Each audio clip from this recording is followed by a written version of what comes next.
Now I found that out whenever some of my personal favorite artists release raw tapes or demo tapes or pre-production tapes, and you hear their original idea. Like one of my favorites is Michael Jackson released, I think it was like Thriller 25. I know they just released Bad 25, but he gave his demo of, I think it was You Got Me Working Day and Night. Oh yeah. And what Michael had done was it was very much more of a world sound. He had like a bottle, blowing bottle sound, a lot more of Latin percussion. It was really, really kind of, you know, and it wasn't the song that we know at all, and there weren't any horns. Right. So I listened to the raw thing, and that was like his idea. Then I listened to what Quincy Jones did to it and turned it into the song that we know. It's exactly what you're saying. Yeah. Put it in a pocket for the style and the time and for mass appeal from that basic idea. And it was just like such a huge difference. Oh, yeah. I couldn't believe it.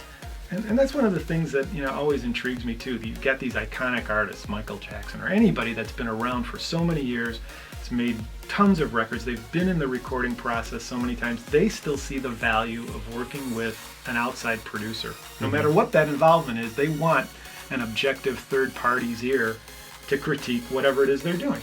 But you have to grow to that. Well, exactly. That's have to my grow point. to Because that. most of the fledgling artists I deal with, the people that have never been in a studio, never done a record, never done more often than not, a lot of them think they've got all the answers. And they're like, why would I need you to do this for me? Or why should I listen to you to do it?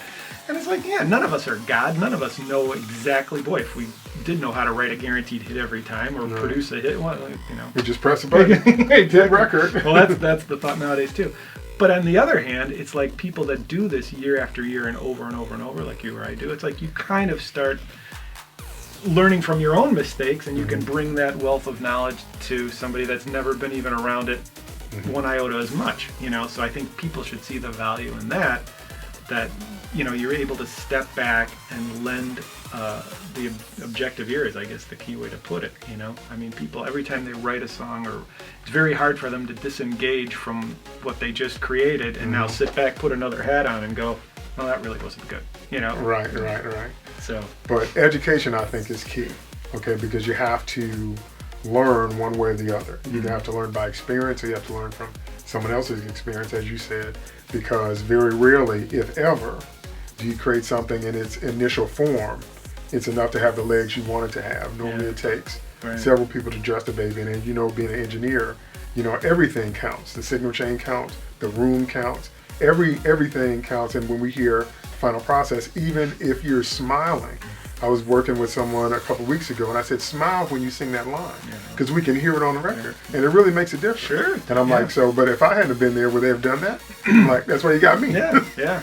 Oh, there's so many times, I mean, from the production aspect, I stop and think, it's like, yeah, the sounds are coming out of that singer's mouth, but every idea is coming out of my brain. It's almost like the puppet, you know? I mean, it really is. You know, I mean, there are times where your sounds, my brain. That's pretty good. I even, I forget the name of the producer now, but I read an article years ago about one of the well-known guys that had developed his own little shorthand, and he'd write every little symbol, which only meant something to him anyway, above lyric lines, and it was all about how to coach the singer's dynamics and when you're going to slide into a note, when you're going to be ahead or behind the beat, all of that was already mapped out in his head, and it had to come through the singer's mouth, you know. Now, if you're, again, fortunate enough in this world to work with the greatest vocalists who have all of that naturally coming out of them, well, you're done. My side of it is like, because it does become, in a lot of cases, when you start criticizing anything about anything they're doing, whether it's performance issue, whether it's songwriting, they're just always like, well, it's my opinion against yours. I said, but if you can validate your opinion with lots of examples to show what it is you're putting out there, I'll step back. Because I'm never one to tell them on anything I'm offering that this is my idea, this is my concept. If it is, it's based on me referencing an influence. You know, it's like I'm not ever making claim to reinventing the wheel and or a coming up with anything. Influence. Yeah, exactly. Everything I was tuned into, I've never really been into these underground avant-garde artists. If it's stuff I'm into across a lot of genres, again, it's pretty much been successful, at least on a sales basis, you know. So it's like that's percolating in my head all the time, and it's kind of forged, you know, whatever I am as a producer, writer, you know, person doing this. my template, my reference. So it's not like, it's ever this arbitrary thing. Well, I think it should be this or that. Well, mine's based on what I'm always trying to call up based on an agreed upon stylistic reference, or Right. So the more you can make that concrete, I guess, even before you start on a project with somebody, the better off everybody is. You can kind of bring that out on a little contract form and say, see, on such and such day we agreed that this is going to be our guideposts, That's really good, though. I mean, I had a similar conversation about song length. And I was telling someone that as far as we know, 3 minutes and 30 seconds is the optimal radio length, and also it's repeatable. Yeah. Once you start getting past that, then people tend to only want to listen to it once. Whenever you have to set aside a lot of time to listen to the song, that's got to be cleaning your house or driving.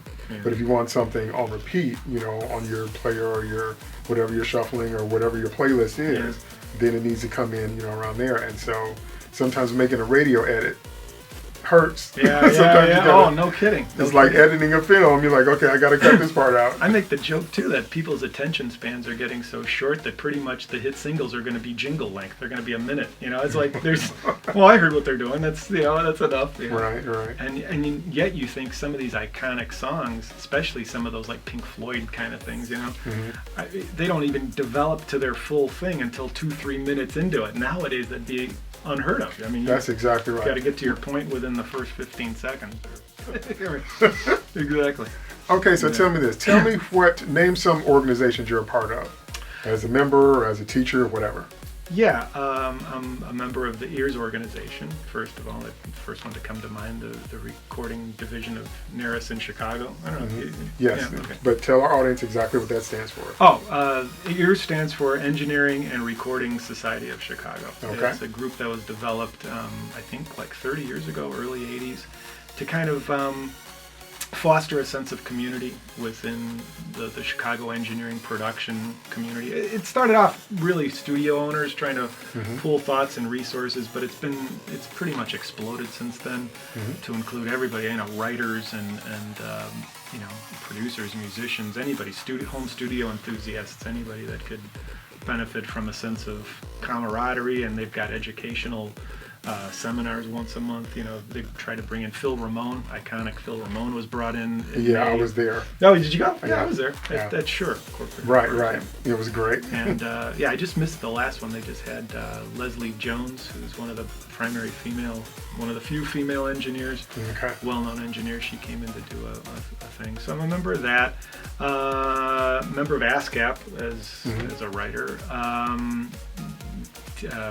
What is it? The NEA for Instructors, National Education Association for Teachers. We have union member of that.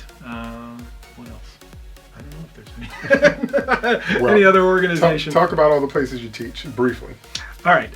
First and foremost, I've been teaching at Columbia College for 26 years. I teach music production classes out of the arts management department. I was a student there as well after I went to college. When I was an audio major, they hired me back the year after I graduated. So I started there at 21 or so. I've been teaching there ever since. Then when MIW, Music Industry Workshop, started in '96, they used Studio Chicago here as home base. And I think the primary, Reggie Hopkins saw me here and knew that I taught at Columbia, so he'd be a perfect fit to be one of your first instructors in the MIW program. So I've been doing that since '96, and then I started at Flashpoint Academy about a year ago, teaching there as well. So that's the most recent school, and each one is quite a bit different. You've got your full 4-year degree program of Columbia. You've got MIW, which is obviously the briefest program, but open to anybody. The working professional, as well as the hobbyist, somebody that just wants, nothing more than, okay, I do whatever I do for my day gig, and I've got my home studio, and I just want to get more equipped at production and running the gear. And Flashpoints leans more towards Columbia, but it's a 2-year associate's degree program. Okay. So, but everything I'm teaching there is kind of the same. I mean, Flashpoint's maybe a little more technical, a little more engineering part of it. The Columbia stuff is supposed to be even a little more than I slant it, a little more of the business side, although I gear it more towards the aesthetic, creative side of production, and MIW kind of in between. Right, kind of merging the two. Kind of That's merging right. all of that That's together. right. All right, well, from a songwriting point of view, specifically songwriting, you touched on some of it already, but how do you think the industry has changed in, let's say, the last 10 or 12 years? That's a loaded question. Got enough film in there? Yeah.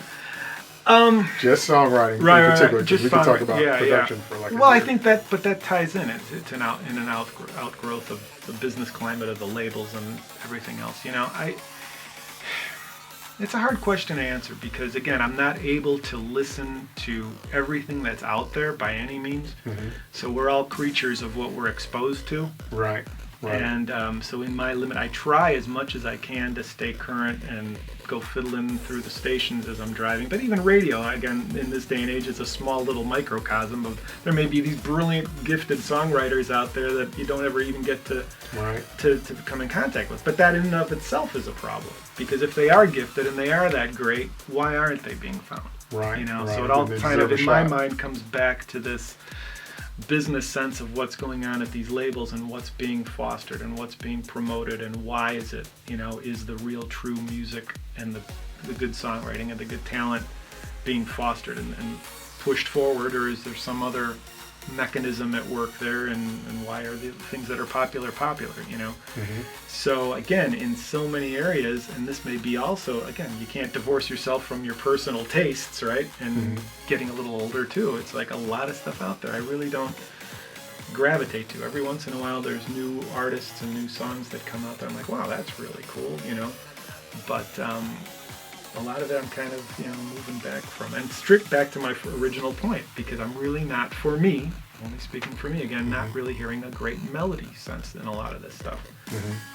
And it's a hard thing to quantify, but it's just, I know in my own head when I hear a song that makes me want to listen to that whole 3 minutes of it and go, okay, all right.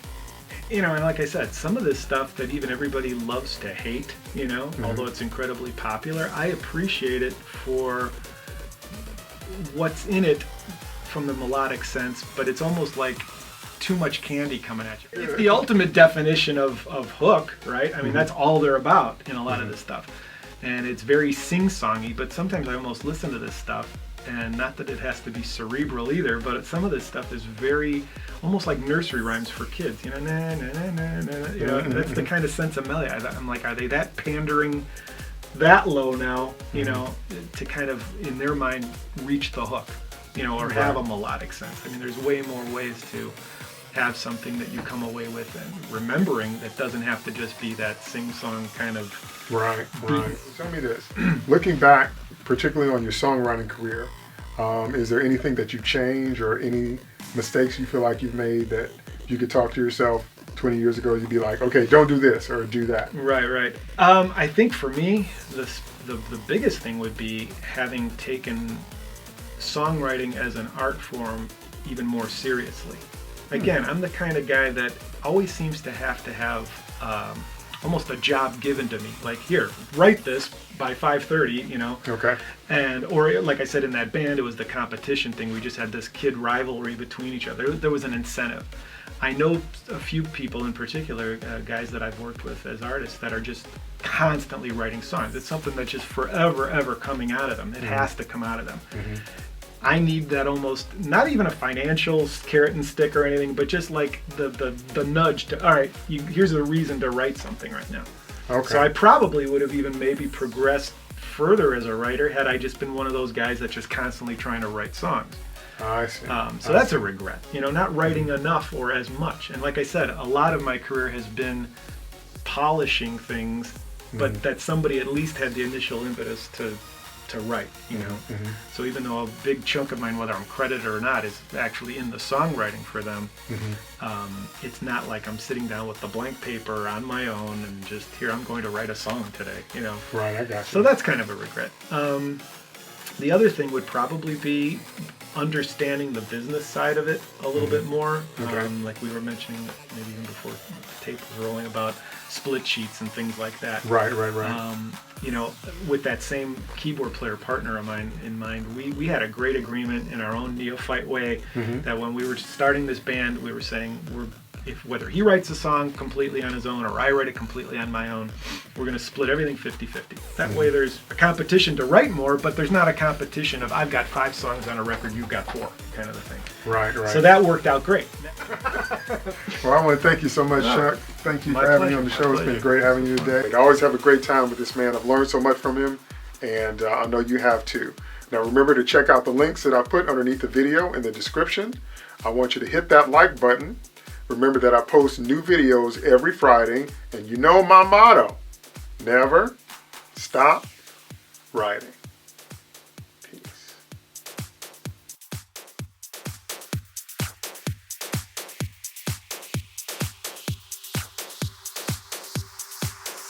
Blase blue da bleep blop blue.